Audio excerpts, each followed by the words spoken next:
Okay, so if you make the Anderson shelter 20 to 25 feet, this table from Glasstone and Dolan, this is the 1977 edition, table 5.160, tells you that you need 45 to 60 psi to collapse a massively enlarged Anderson shelter for a span of 25 up to 20 foot, so 20 to 25 feet, and 5 feet of earth covering the ground.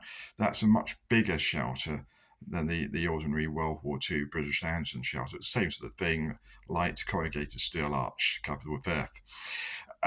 So 45 60 psi for collapse. Now, a smaller one will get less blast loading and will take more overpressure for collapse, so it will be stronger. That's what Britain used as a standard from 1939 onwards.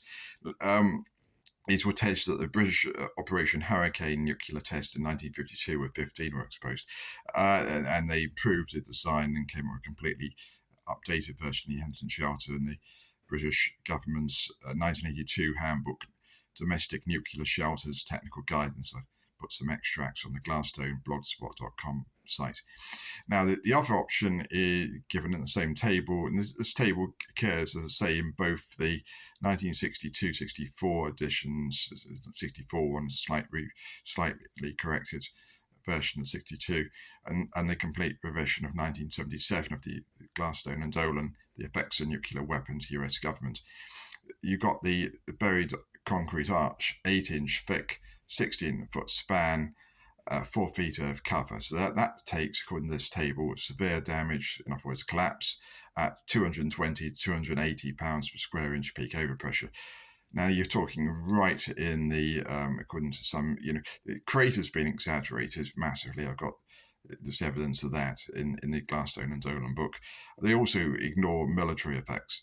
But the point is, you can very cheaply build shelters that do survive. These have been tested at nuclear tests. This is actual evidence. It's not pie in the sky guesswork.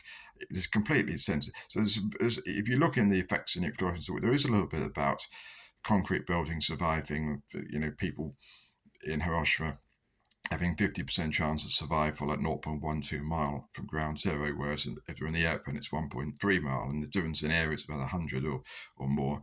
So you can reduce casualties from the Hiroshima data to 1%.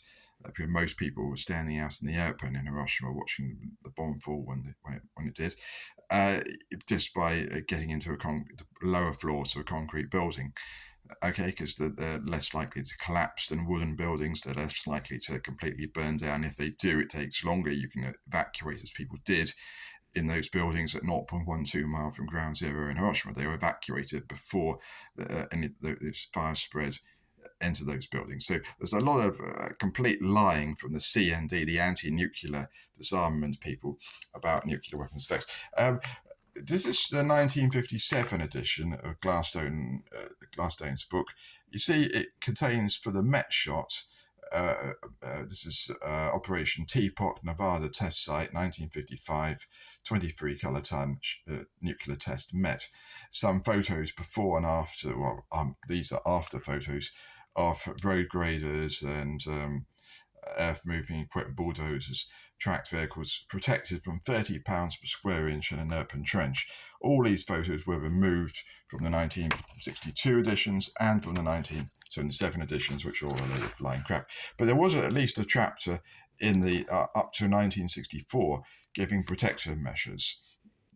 There we go, protective measures. That's completely deleted from 1977 edition.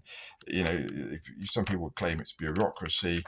Let's just find something interesting in here about the Now, these are forest photos for nuclear tests in the 1957 edition of Glasstone, high quality ones, but you can get the same photos in very, very, very low quality in declassified reports, showing that one of these is the forest exposed to the Coon nuclear test of Operation Castle, and the other one, I think it's the Bravo nuclear test of Operation Castle. So the interesting thing is that these pressure levels, this 2.4 psi This is 3.6 psi forest stands. These forest stands were not burned. They haven't been burned by the heat flash. Now we can go into this, and these photos were all removed from the 1962-64 edition, so they're trying to cover things up. Instead of saying which test they are from and all that sort of thing. Anyway, let's just have a look at so that's the 19 Effects of Nuclear Weapons, US Atomic Energy Commission, 1957. Let's just take a look at something else. Here we've got some extracts from the declassified manual, Effects Manual 1. Okay, so here is a wheat stand and thermal radiation exposure. This is from the Northrop Effects Manual 1, a handbook of nuclear weapons effects, limited distribution. So what you've got here is you've got several curves of thermal radiation in a wheat stand. You've got the exposure in the airpen above the wheat stand, and you've got the exposure at various locations within it.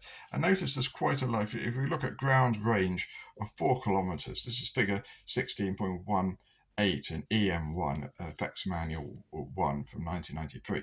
There's quite a lot of it at 550 kilotons, yield, height of burst 400 metres.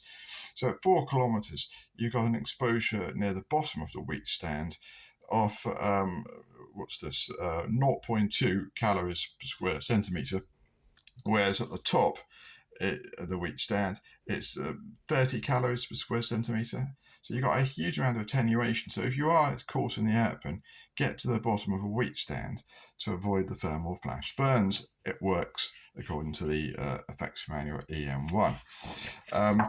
Now here we've got information on trenches and foxholes.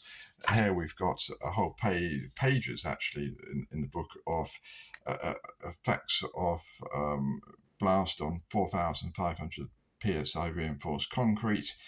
So you can see this includes the effect of the duration of the blast on the survival of various horizontal cylinders. In other words, the same tunnel shelters that Britain built in World War II. There are the 8 London Tube stations. We're not talking about the actual London Tube stations or the London Tube tunnels. We're talking about shelters built connected to them, which were for surviving, because Britain knew that Germany had discovered nuclear fission in 1938. There was a risk of Hitler producing nuclear weapons. So that's part of the reason you evacuate everyone you can, and the people you can't evacuate, you put in good shelters under London. Anyway, so there's data there, and this data is quite interesting. It shows, and this data for more classic type box shelters, less effective really, but they were used for the Royal Observer Corps in the Cold War as lookout stations for fallout and blast measurement and triangulation and nuclear bursts. And this stuff is not publicly available in the effects of nuclear weapons. There's a whole load for different thicknesses of concrete and all that sort of thing. Anyway, there's a lot of cover-up going on, and it's costing a huge amount of credibility for nuclear deterrence. The Russia's got this stuff, we haven't, and we're keeping it secret, or we're keeping it closed on public view. It's absolutely shameful, and this is the effects of nuclear weapons of use to people, unlike the Glasstone and Dolan book. What we need is to put out is what the military effects of nuclear weapons is, because that's what we need for credible deterrence. That's what will debunk the Nazi, fascist, appeasing, helping people, the kind of people in the 1930s who were helping Hitler by claiming that Hitler's gas will wipe us all out, so we have to appease them. Well, that is cooperation, the collaboration of an enemy. That is treason. And the problem is that people say, oh no, they're right. So many people say, if we tell lies, we'll be safe. Well, that was done in the 1930s. People told lies about gas, mustard gas, exaggerated 360 million, according to Breathe Freely, the book by Professor Kendall at Edinburgh University, and he used gas in World War One, and yet the result was mass murder. The outbreak of World War Two, you have to tell the truth to make deterrence credible, mate.